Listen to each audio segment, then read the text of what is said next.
car c'est la fleur du retour des beaux jours. Pendant 4 ans, oui, parce qu'elle a... dans nos cœurs, elle est arrivée de Bretagne, donc elle a un peu Oui, souffert. mais bon, on va faire venir plus tôt. Hein. Ouais. Elle est un peu fatiguée, celle-là, non? Elle manque un peu d'arrosage. Mais ce qui est intéressant dans l'hortensia, c'est qu'effectivement, dès qu'elle a soif, les feuilles nous le montrent, mais elles reviennent très rapidement à leur état initial. Parce qu'ils viennent de Bretagne, ces hortensias, évidemment. Ah oui. Donc, ils ont vécu un petit transport. Mais en tout cas, les fleurs sont magnifiques. C'est la plante la plus belle de l'automne. Bien sûr, de l'été, mais de l'automne. Pourquoi? Parce qu'elle va changer de couleur. Les panicules qui sont ici, jaune, rose, vert, blanc, eh bien, vont encore changer de couleur. Et là, jusqu'aux premières gelées, et même pendant tout l'hiver, parce qu'elles restent sèches tout l'hiver. Alors, tour d'horizon de ce qu'il faut avoir et ce qu'il faut planter, parce que c'est le moment de planter ces hortensias aujourd'hui. Regardez avec notre ami breton. L'hortensia est facile à vivre, isolée, en massif, en haie ou en bordure. Sa floraison abondante de juin à septembre embellit parfaitement nos jardins et nos terrasses. L'hortensia se plaît aussi en pot, de la terre de bruyère et de l'eau. C'est un bon départ. Dans les variétés de paniculata, on a la variété fantôme qui est une très grande variété. Il peut monter jusqu'à 3 mètres. Il fait des grandes hampes florales blanches et qui deviennent roses en fin de saison.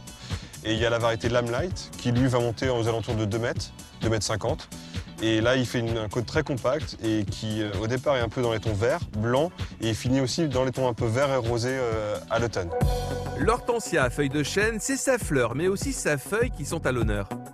Alors le Crassifolia, c'est une superbe hydrangea puisque en fait, il supporte bien les terrains en fait, un peu plus calcaires, même tout type de terrain.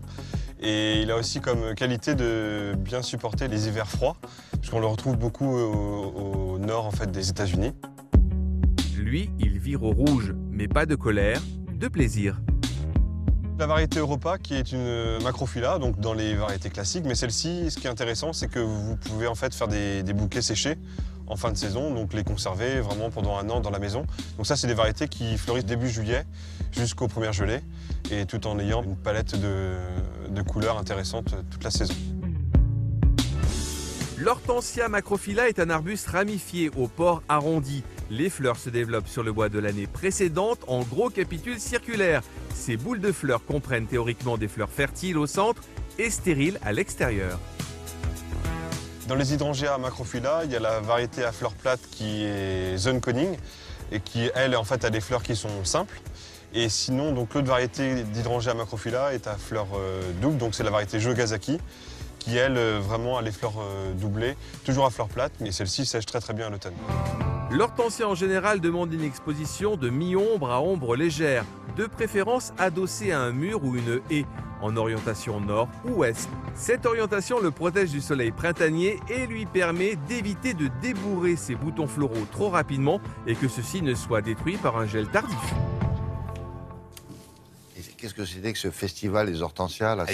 C'est le producteur d'hortensias qui vient exposer tous ces hortensias. Il y en a des dizaines de variétés. Et souvent, on prend effectivement les hortensias boules comme cette variété bleue ou rose ou d'autres. Mais aujourd'hui, on s'oriente plus vers des hortensias qu'on appelle paysagers, paniculata, comme par exemple celui-là. Regardez cette inflorescence, presque 50 cm lorsqu'il est en pleine terre. Il s'appelle Pinky Winky. Il est rose maintenant. Il commence blanc.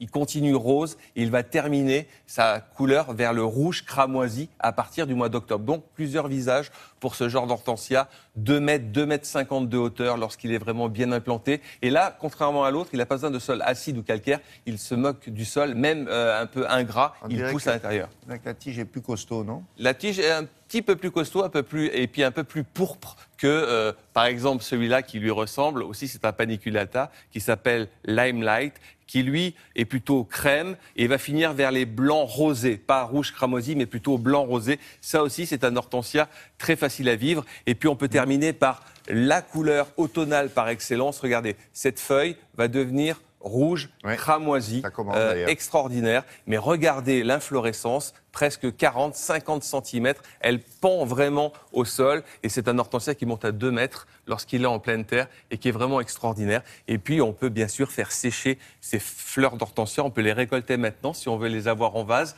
On les fait tremper dans un peu de glycérine, 10-20% qu'on achète en pharmacie dans de l'eau, légèrement tiède. L'hortensia, la tige d'hortensia va boire cette eau et il va rester souple comme ça en vase, même sans eau, tout l'hiver. C'est le petit truc pour conserver des fleurs d'hortensia. Voilà.